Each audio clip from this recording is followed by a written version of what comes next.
Hey, moi c'est Aïssatou. Dans cette vidéo, je vous emporte dans le voyage en Palestine qui s'est déroulé en juillet 2023. Ce voyage est un projet porté par de jeunes ambassadeurs français et soutenu par la coopération décentralisée pour la Palestine. Il a pour objectif de réunir plusieurs jeunes de différentes villes comme Besançon, Corbeil, Bobigny et Bagnolet pour renforcer l'échange entre ces villes et la Palestine. J'ai très longtemps cru que la Palestine se résumait seulement à un contexte de guerre, de famine et de violence. J'aurais tout de même voulu accuser les médias. Mais en tant que consommatrice d'informations, j'ai un travail à faire qui est de m'informer, de m'éduquer, de chercher la vérité et de voyager. J'ai décidé de faire un travail d'archives de photos et de vidéos pour que la Palestine ne soit pas qu'un simple souvenir. Bienvenue dans ce mini-documentaire dans lequel je vous y montre ma vision et vous y partage des moments qui seront à jamais gravés dans ma mémoire. C'est à 18h15 qu'on atterrit à l'aéroport international de Tel Aviv. Une partie du groupe est questionnée par la sécurité sur la raison de notre voyage. Ce n'est qu'une heure et demie plus tard que nous sommes relâchés. Ces techniques de contrôle abusif sont une méthode utilisée au nom de la sécurité, mais en réalité, c'est juste une tactique pour nous dégoûter de revenir. Je te passe 5 €, tu prends ta valise, tu cours, tu rentres de force. Ah ouais, on n'a pas l'autre passeport. Ce n'est qu'à 23h que nous arrivons à la maison d'Abraham, accueillis par une équipe sur place qui nous propose un repas.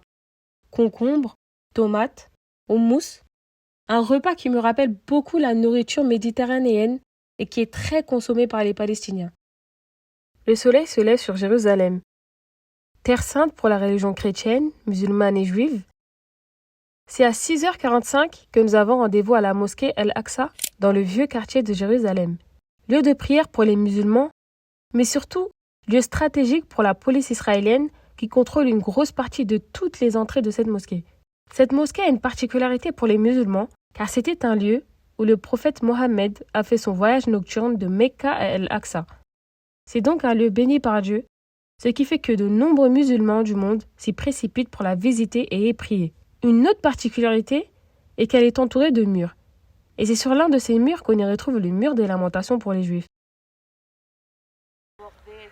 On y rencontre Abir, notre superbe traductrice, qui nous a accompagnés tout au long de notre voyage. De la porte, là où les Israéliens essayent chaque fois de prendre et de contrôler pour l'ouvrir pour le colon. Mais aussi il y a une deuxième porte, c'est Bab el-Magharbe, la porte des Maghrébins. Et celle-là, il est ouvert et ça cause beaucoup de problèmes pour le musulman. Donc c'est un problème causé par les Israéliens, pour l'autorité israélienne. Il y a une référence aussi dans le Coran que pendant la visite du prophète Mohammed, il était accompagné par tous les prophètes et qu'ils ont fait tous ensemble une prière ici.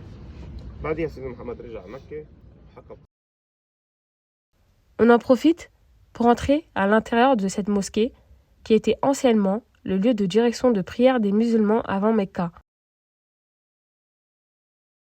La visite se poursuit dans la vieille ville de Jérusalem et on y fait la rencontre d'un Palestinien originaire du Tchad.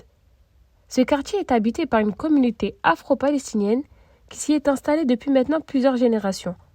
Cette population est très respectée et saluée car ils ont fait partie de la première ligne de l'opposition à l'occupation israélienne.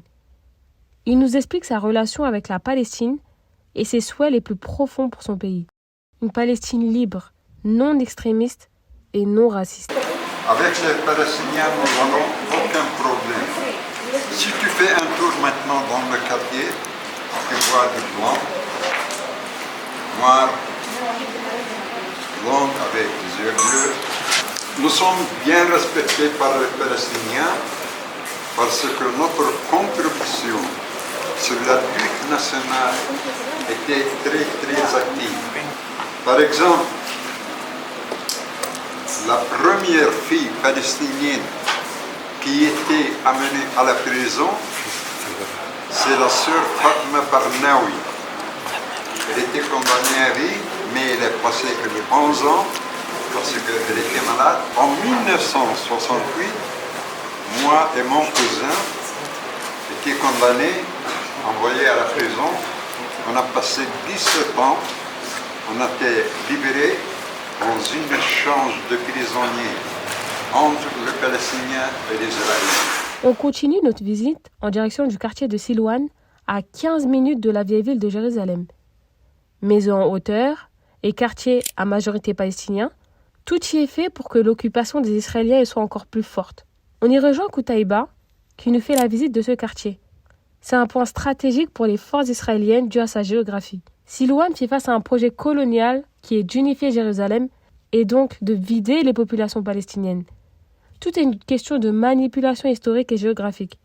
De nombreux chercheurs s'arrachent l'histoire du quartier de Silwan en y proclamant que ce quartier serait le lieu où aurait existé la cité de David 7 siècles auparavant. En effet, tout est basé sur de la manipulation, car jusqu'aujourd'hui, aucune trace archéologique prouverait la présence de ces faits historiques. Après, ils cherchent à prouver que c'est à eux, mais pour l'instant, ils n'ont rien trouvé. C'est que l'histoire qu'ils racontent, qui disent que c'est à eux, qui disent qu'ils habitaient ici, c'est que David, que c'est le premier temple. اللي بتشوفوه هون من تغيير للملامح بفعل الاستيطان والجمعيات الاستيطانية والاحتلال هم اليوم اللي بيسعوا ويطمحوا في المنطقة اللي احنا رايحين عليها اللي احنا ساكنين فيها تصير زي هاي المناطق زي هاي الأحياء. Leur plan, c'est continuer de prendre les autres quartiers à Silwan et les transférer comme ça. فمهم يشوفوا الاشياء اللي صايره هون عشان لما نوصل للمناطق التحت ونحكي عنها يقدروا يربطوا. Donc c'est important de voir ce qu'il y a ici. Pour quand on visite le quartier en bas, vous allez imaginer ce qu'ils veulent faire avec ces quartiers. ويعرفوا انه احنا لو تحت سكتنا ورفعنا الرايه البيضاء وسلمنا واستسلمنا احنا راح نصير هيك. Et donc ils savent très bien que si les Palestiniens acceptent de quitter et de partir de chez eux, c'est ce qu'ils vont faire. Exactement le duplicat de ce qu'ils ont fait ici, ils vont le faire en bas dans le quartier. الموضوع مش سهل علينا. C'est pas facile pour nous. وصعب كثير. Très difficile. متعب كثير. Très fatigant. بس ما فيش عندنا خيارات. Mais on n'a pas d'autre choix. فيش ابيض واسود. On n'a pas le choix entre blanc et noir. اما ان نكون. Soit on existe ou on n'existe pas. او لا نكون. Un autre argument vient profiter aux colons. L'illégalité de résidence dans le quartier de Silwan pour cause de non-possession de permis de construire. Des maisons y sont détruites et accaparées au profit des colons israéliens qui n'hésitent pas à brandir fièrement leurs drapeaux et leurs étoiles. Nous arrivons au centre social et culturel Al-Boustan, lieu de vie, de rencontres et d'activités, mais surtout lieu d'évasion pour les jeunes du quartier de Silwan. Nous avons rencontré Abou Rabieh, un jeune éducateur du centre Al-Boustan qui nous a proposé plusieurs activités que l'on peut qualifier d'icebreaker.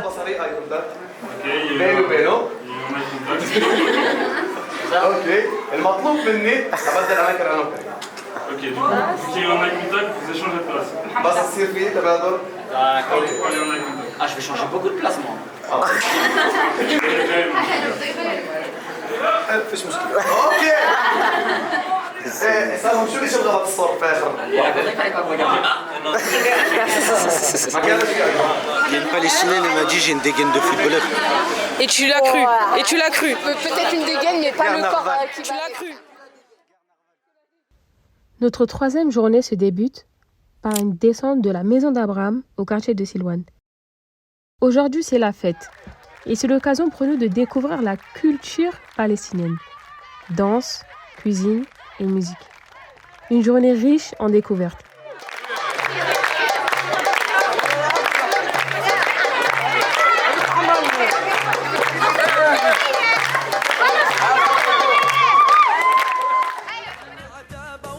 Vous pourrez apercevoir des femmes et des hommes avec des écharpes noires et blanches. C'est le kéfier.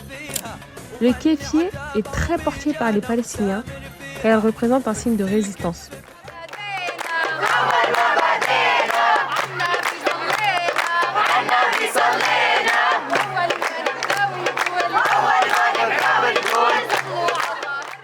C'est aussi l'occasion pour nous d'en apprendre plus sur la cuisine palestinienne. Les femmes nous expliquent leur méthode de préparation et de cuisson. Ça, c'est le yaourt. C'est en fait un yaourt qu'on les prépare, on les fait en boules, mais comme des pierres, très solides. Les Palestiniens, normalement, ça se mange à partir de Jérusalem et le sud. En fait, c'est le bédouin qui préserve le yaourt, les prépare avec du ciel et les font sécher au ciel et au soleil, pardon.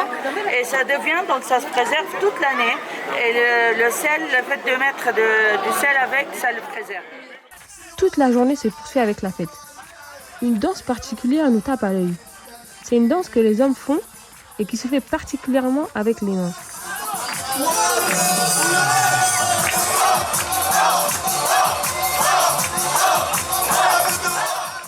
Plus tard dans l'après-midi, nous sommes invités pour inaugurer la fresque en y accrochant le nom de nos villes sur un arbre qui a été peint quelques heures auparavant.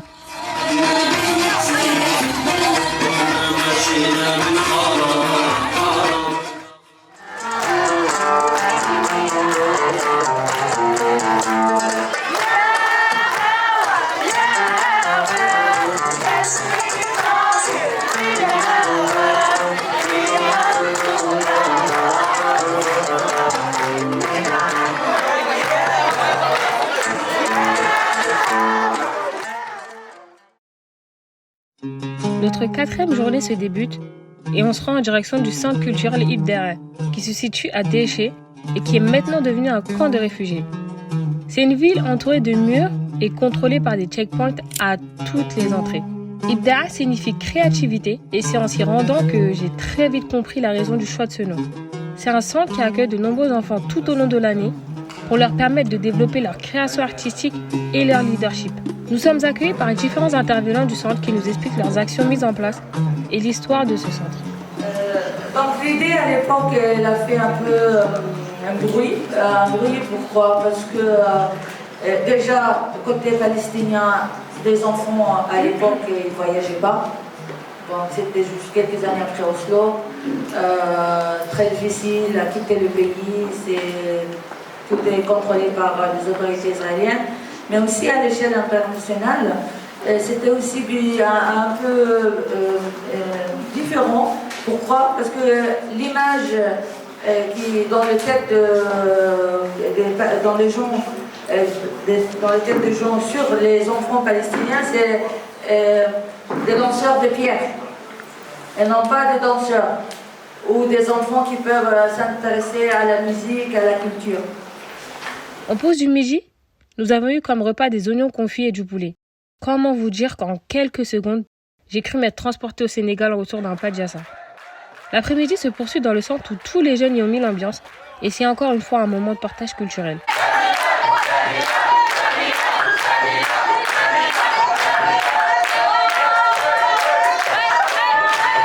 Nous continuons la fête en nous rendant dans un parc dans lequel chant et danse sont au rendez-vous.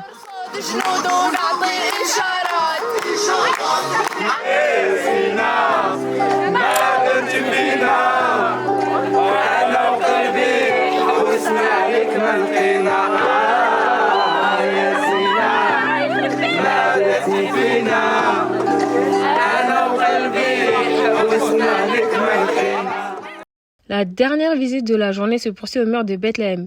Ce mur, haut de 8 mètres, sépare la ville cisjordanienne de l'agglomération sud de Jérusalem, ce qui rend difficile la création d'un État palestinien. On y rencontre Hamza, un Palestinien vivant dans un camp de réfugiés. Il nous explique les conséquences de la construction du mur dans sa vie. La construction de murs et le fait que physiquement le mur est séparé, et il est là, il n'a pas que séparé les villes, il a séparé l'entité palestinienne, c'est-à-dire les gens avec les gens, les biens des gens qu'il avait, ils se retrouvaient de l'autre côté, les relations, les connexions. طول الطريق وهم بيسافروا في فلسطين بيشوفوا الجدار بيشوفوا خلفه في أراضي فاضية مش صغيرة. Bien sûr, je ne sais pas si vous avez eu ou vous allez avoir l'occasion de voyager de l'autre côté au long des murs, de l'autre côté. Vous allez voir qu'il y a des terrains vides en fait qui se retrouvent de l'autre côté. هي أراضينا ممنوع نصلح عليها. C'est nos terres qu'on n'a pas le droit d'y accéder. J'en profite pour faire de la street photographie du mur. Le lendemain, une longue journée nous attend. Nous nous éloignons de Jérusalem pour nous rendre à Ein Karem. À l'époque, c'était une des villes les plus importantes, car il y avait une école qui permettait un point de rencontre entre plusieurs villages. La visite se poursuit dans ce village rempli d'histoire. Un paysage particulier qui est magnifique, mais qui montre aussi la violence et la stratégie des Israéliens à camoufler tous les actes commis envers la population palestinienne. Déjà, on va parler du nom. Pourquoi ça s'appelle Ein Karem? Karem, c'est les vignes. Cette ville, elle était spécialisée aussi dans l'agriculture avec un système agricultural en escalier. Donc c'était ce qui était la caractéristique du village. Donc il a été spécialisé dans les Karem, donc dans les vignes, c'est pour ça qu'il vient son nom. On va revenir sur la première partie du nom, Ein. Ein, ça veut dire source. Il y a 6 sources d'eau ici, qui sont toutes polluées maintenant, mais c'est pour ça qu'il y avait autant d'agriculture, parce que ces sources d'eau servaient déjà à arroser les vignes, et ça permet aussi de ramener beaucoup de monde et de l'eau. Il nous disait, il me parlait d'un exemple, un des réfugiés qui a eu l'occasion de revenir ici avec son fils. Il a dit qu'ils sont revenus, ils sont allés devant la maison et le père qui habitait là était devant la maison et contemplait sa maison. Et un des Israéliens, donc ils ont regardé sa maison, comment elle a été changée, comment la vie a été faite depuis son départ. Et il disait que les Israéliens lui ont dit de bouger, de dégager, parce que c'est une propriété privée et qu'il n'a pas le droit de regarder cette maison. Qu'est-ce qui est important avec cette histoire, c'est que déjà tous les Palestiniens ont une histoire un peu similaire. C'est-à-dire tous les Palestiniens connaissent quelqu'un qui était réfugié quelque part, qui a une histoire de son chez-soi. Et c'est pour ça, nous, on a un truc qui s'appelle la clé de la Aoud. C'est une clé que les gens gardaient de leur maison pour dire que c'était la clé de chez eux. Ils ont toujours la clé de chez eux. Et les gens ne veulent pas oublier, il faut qu'ils s'en souviennent, et c'est ça qui fait partie de l'identité palestinienne, c'est de se souvenir et de dire ça, c'était chez moi, c'était une partie de ma vie, et on m'a tout pris d'un coup. Donc c'est ça qui est important dans les histoires, et les histoires ici, elles sont souvent similaires, et ces gens ont été complètement déconnectés, et c'est très intéressant de voir que ça, ces récits continuent de génération en génération, et que cette clé, elle est passée du grand-père jusqu'à l'enfant, et Inch'Allah, elle sera encore et encore passée, pour ne pas oublier nos origines. Okay. On arrive au camp de Sataf, où nous sommes accueillis par une équipe sur place qui nous propose des bons sandwichs. On continue la visite en faisant la descente de l'ancien village de Sataf, qui est un ancien village de paysans. C'est un village qui a été détruit en 1948 durant la Nakba. Nakba, qui veut dire catastrophe en arabe, illustre l'expulsion et la confiscation des terres des Palestiniens par les Israéliens. C'est à partir de 1948 que les Palestiniens sont chassés de leurs terres vers des camps de réfugiés à Jérusalem-Est, dans des pays arabes limitrophes et d'autres territoires voisins. La raison de cette catastrophe est que les Juifs européens, persécutés en Europe, voulaient créer un État à eux seuls. Ce plan a été efficace et rapide, car il a été appuyé par la Grande-Bretagne qui occupait la Palestine en 1948. Date de création d'Israël.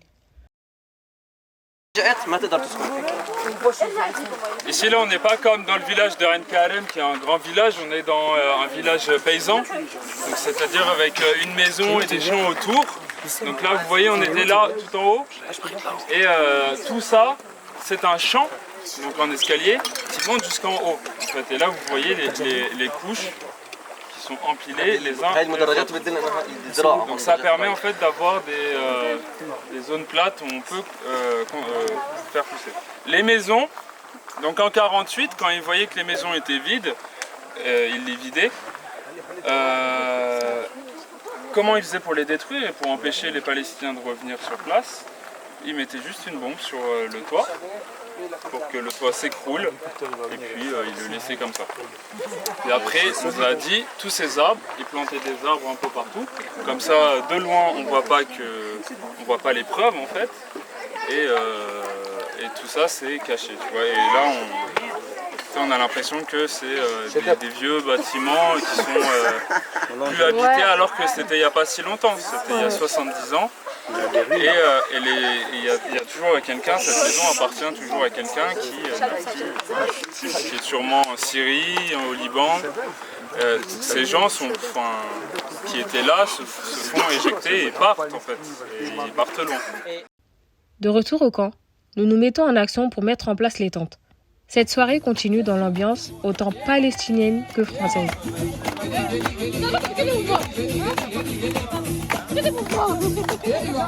Nous étions nombreux à ignorer qu'il était possible de s'amuser avec 2 bâtons et un seau.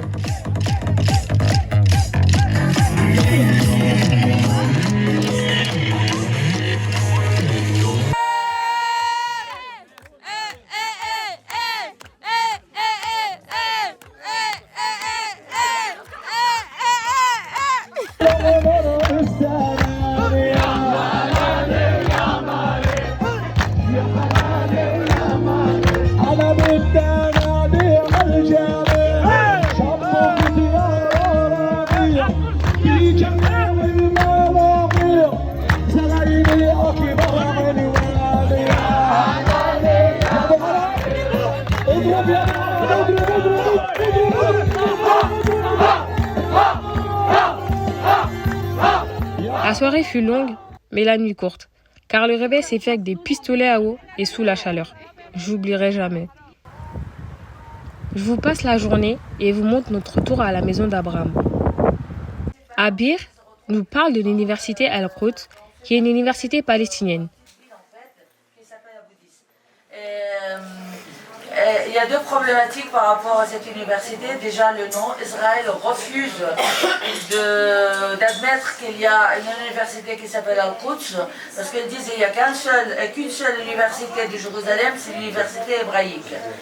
Et donc, pour eux, ils n'acceptent même pas accréditer les diplômes des étudiants qui terminent et qui finissent leurs études de cette université. Et deuxièmement, cette université était coupée en 2 par le mur. En fait, c'était ouverte à la population de Jérusalem-Est et se retrouve maintenant à l'autre côté du mur. Le plan, c'était de traverser le campus. Il traversait vraiment couper l'université, le campus. Voilà, donc il y a tout un aspect sur l'éducation supérieure et l'accès aux Palestiniens à l'éducation supérieure, c'est pas facile pour nous. Donc imagine tout le matin, tu dois traverser des checkpoints et un mur pour arriver à 8 h du matin à prendre des cours. C'était un moment très intéressant à écouter, car il nous parlait du système palestinien et israélien. Et cette volonté du gouvernement israélien à toujours vouloir bloquer et interdire l'accès à l'éducation des Palestiniens.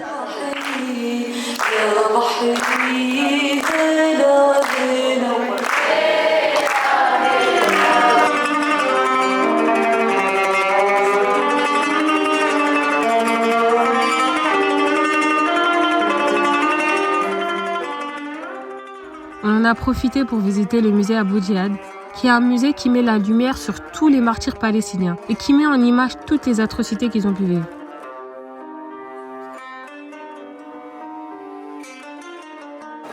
Pourquoi on l'appelle le cimetière des chiffres?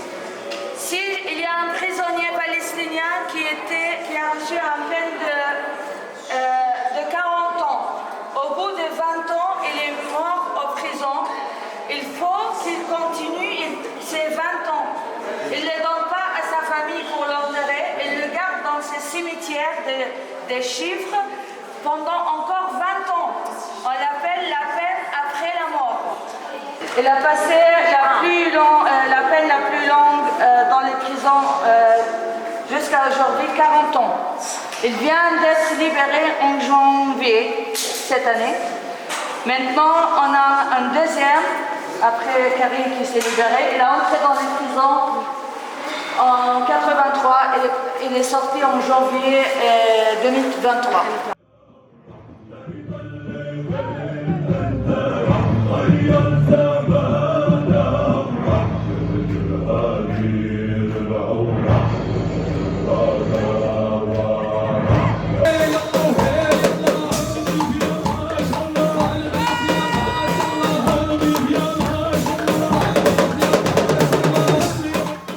C'est tout pour moi. J'espère que vous avez pris plaisir à revivre cette expérience avec nous. Merci aux jeunes ambassadeurs. Merci aux villes qui participent à ce projet. Merci aux Palestiniens pour leur accueil. Adil, Koutaïba, Ali et tous les autres jeunes qui ont fait partie du projet. Merci aux animateurs et accompagnateurs. Merci pour ce voyage qui nous a fait grandir. Merci. فلسطيني أنا دمي فلسطيني